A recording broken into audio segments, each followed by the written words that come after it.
এখন কেমন আছেন বিএনপি চেয়ারপারসন? উনি এখনো সংখ্যামুক্ত নন, বাট আমি যদ্দূর শুনেছি এখনো স্টেবল আছেন। তবে হ্যাঁ, এখনো সংখ্যামুক্ত নন এবং গত দুদিনই যদি আপনি সংবাদ মাধ্যমগুলোতে দেখেন, বাংলাদেশে অনেক কিছু ঘটছে, কিন্তু সবার নজর কিন্তু হয় এবারকার হসপিটালে। সো আমরা দোয়া কামনা করছি, আমরা যারা দল করি এবং বাংলাদেশের সকল মানুষ অ্যাকচুয়ালি আমার জন্য দোয়া করছেন। এবং আমরা যারা বাংলাদেশ জাতীয়তাবাদী দল করি, আমরা গৌরব বোধ করি যে আমরা এই দলটা করি। এবং এটা একটা বিশেষ আমাদের হলো কারণটা হলো বেগম খালেদা জিয়া। কারণ উনি গত 17টা বছর যে কষ্টটা করেছেন এবং বাংলাদেশের মানুষের অধিকারের প্রশ্নে উনি কিন্তু কোনো রকম কি বলবো ছাড় দেননি, আপসীন থেকেছেন। এবং আমরা এখন দোয়া করছি যেন উনি দ্রুত সুস্থ হয়ে আমাদের মাঝে ফেরত আসেন। আমরা শুনেছিলাম যে তার জন্য এয়ার অ্যাম্বুলেন্স রেডি আছে এবং তিনি একটু সুস্থ হলে তাকে বাইরে নেওয়া হবে। সেরকম সম্ভাবনা কি আছে কিনা, কতটুকু আশা করা যায় এটা সম্ভব হবে? সেটা পুরোপুরি বলা খুব ডিফিকাল্ট, বাট বর্তমানে উনি এখনো সংকটমুক্ত নয়।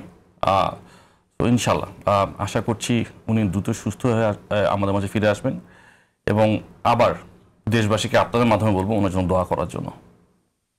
নিশ্চয়ই নিশ্চয়ই আমরা সবাই দোয়া করছি তিনি দ্রুতই সুস্থ হয়ে উঠুন। আমি যদি একটু স্পেসিফিক জানতে চাই ইসরাফিল আপনার কাছ থেকে, যে আপনি যেটা বললেন যে লটারির মাধ্যমে এভাবে হয়েছে, ব্যাপারটা স্পষ্ট হতে হবে, সবার জানতে হবে কি পদ্ধতি আসলে কেমনভাবে লটারিটা হলো, রাইট? তো সেই জায়গা থেকে বিএনপি কি আসলে মনে করে যেটা সুষ্ঠু নির্বাচন দিতে এই সরকার সক্ষম? দেখেন, বিএনপি প্রথম থেকে যে কাজটা করে যাচ্ছে, কিন্তু এই সরকার কিন্তু একটা সুষ্ঠু নির্বাচন করার জন্য ফুল সাপোর্ট কিন্তু আমরা দিয়ে যাচ্ছি। হ্যাঁ, আমরা কিন্তু প্রথম থেকে বলেছি যে একটা সুষ্ঠু নির্বাচন করার জন্য যে পরিমাণ সহযোগিতা করা দরকার একটা রাজনৈতিক দল, আমরা কিন্তু করে যাচ্ছি, করছি এবং ভবিষ্যতে করে যাব। আমরা কিন্তু ফুল সাপোর্ট দিয়ে যাচ্ছি এই ক্ষেত্রে। এবং আপনি দেখবেন এখানে অনেক ক্ষেত্রে আমরা সোশ্যাল মিডিয়ার কথা বলছি এবং জামাতের কিছু ক্যাম্পেইনের কথা উঠে আসছে। জামাত একটা যে একটা নেগেটিভ প্রচারণা চালাচ্ছে এখন বর্তমানে। দেখেন, সোশ্যাল মিডিয়ার আপনার কি পপুলিজমের স্রোত একটা জিনিস, ডিসইনফরমেশন মিসইনফরমেশন একটা জিনিস, আর রাজনৈতিক বাস্তবতা আরেকটা জিনিস। বিস্তর ফারাক আছে, ঠিক আছে? বাংলাদেশ জাতীয়তাবাদী দল একটা বড় দল, আমরা মাঠে কাজ করি, আমরা তৃণমূলের সাথে সংযুক্ত, আমরা মাঠে কাজ করি এবং জনগণের সাথে কাজ করার চেষ্টা করি। আমাদের ভুলভ্রান্তি থাকতে পারে, এটা ঠিক আছে, কিন্তু জিনিসটা মূল কাজটা কি, আমরা কিন্তু মাঠ লেভেলে কাজ করছি, অ্যাট দ্য সেম টাইম সরকার কিন্তু সহযোগিতা করছি, আপনি দেখবেন। হ্যাঁ, এবং